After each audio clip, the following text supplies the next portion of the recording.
You are born into the uncomfortable reality of being a porcupine, not in splendor or luxury. You're basically a spiky meatball with anxiety problems, so congratulations. You're not even that prickly when you first come into the world. Yes, your renowned quills, which are what everyone recognizes you for, begin to feel like wet noodles. Imagine discovering that the sword you were given for combat was actually made of overcooked spaghetti. You are about as harmful as a soft toy during the first few hours of your life. Furthermore, being squishy is not considered cute in the animal kingdom. The penalty is death. Let's back up though. The situation in the family. It's not like your mother set up a nursery for you. After giving birth and making sure you were still alive, she essentially remarked, "Good luck, kid." The porcupine way is that. Parental direction? Not at all. Cozy embraces? Have you seen your body? Forget it. You're essentially made to outlaw hugs. So, wrapped in soft fuzz, you stumble into life without any friends or a babysitter, and your only hope is that your quills harden before something bigger, faster, and hungrier finds you. Early years. Your quills ultimately stiffen after a few days. Congratulations, you are now a walking cactus instead of a walking snack. Your line of defense is straightforward. You will regret messing with me. Predators don't always get the memo. Of course, some people are intrigued enough to try lions, leopards, and hyenas. That's where your quills are useful. When someone bites you, those quills separate and pierce deeper. But unlike in cartoons, you can't really shoot them out like arrows. Good luck chewing on that, buddy, as nature would say. Predators frequently leave bleeding, angry, and reconsidering their life decisions. Yep, I win, you say as you stroll off into the bushes. Your way of life. However, success does not equate to thriving. Let's face it, you're not exactly made for elegance, quickness, or glitz. You waddle, you shuffle. When you move, you make a creaking noise like an old rocking chair. What about your diet? Completely vegetarian.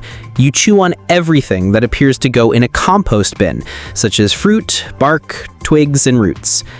You transform into a slow-moving lawnmower at night and explore deserts, savannas, and forests while consuming whatever vegetation you come across. The nice way to express that you are allergic to fun during the day is that you are nocturnal.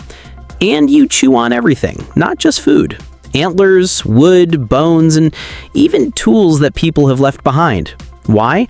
Because your teeth are constantly growing. You need to continually file them down to avoid developing oral issues that will prevent you from eating. Congratulations, you are renowned for chewing on anything you come across, making you the original vandal. The dating game. Now let's talk about romance. It's as awkward as you could expect for a spiky mammal, so get ready. Males compete with females during mating season. Urine sprayed, not with fangs or claws. Yes, "let me pee on you" is essentially the porcupine's love language. You might be lucky if she likes the aroma. Otherwise, you'll just smell like someone rejected you. And even if she accepts you, you'll still have to deal with the question of how two spiky animals can meet. With caution. Extremely cautious. The female must lift her tail just so, the male must approach at the right angle, and together they accomplish what can only be described as the most cautious hug in the animal kingdom. Your baby is born 9 months later. Yes, 9 months just like humans. Only one. The vicious cycle of sharp disappointment then starts over. Opponents. Even with your safeguards in place, things can go wrong. Porcupine hunting is a specialty of some predators. Sometimes large cats will turn you onto your back to reveal your tender abdomen. You might be harassed by hyenas until you're exhausted. Then there are humans, the worst nightmare of all. Humans hunt porcupines for their meat, quills, or just because you irritate them by chewing on their equipment and farms. Porcupines are considered pests in many areas. This means that you are disliked with everyone, not just predators. Strategies for survival. How do you, the porcupine, manage to survive in this harsh world? You're nocturnal, so there is less people watching you at night. Second, you hide from danger by living in caves, burrows, or abandoned dens.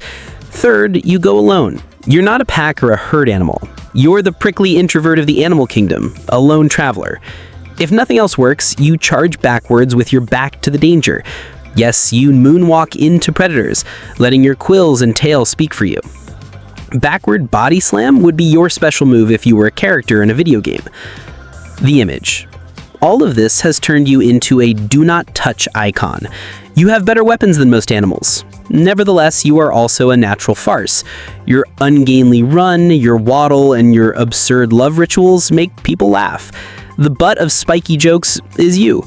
But let's face it, your plan effectively works. Speed is not necessary. Beauty is not necessary. You don't need companionship. All you need are your quills and the self-confidence to move through life with the knowledge that most creatures would rather not interfere with you. Final remarks. What exactly is the life of a porcupine? It's solitary. It's uncomfortable. It is filled with risk, rejection, and gnawing on unappealing things. You are misunderstood, hated, and hounded. You are a survivor, nevertheless. You provide as proof that sometimes having a strong defense and the resolve to keep going is all that is necessary to survive in this world. So keep in mind that you have outlived predators, avoided extinction, and eaten your way through existence for millions of years. The next time someone thinks you're just a funny-looking ball of spikes. Not bad for an introverted spiky person. Because in the end, being born a porcupine is a terrible way to live, but you managed to make it work somehow.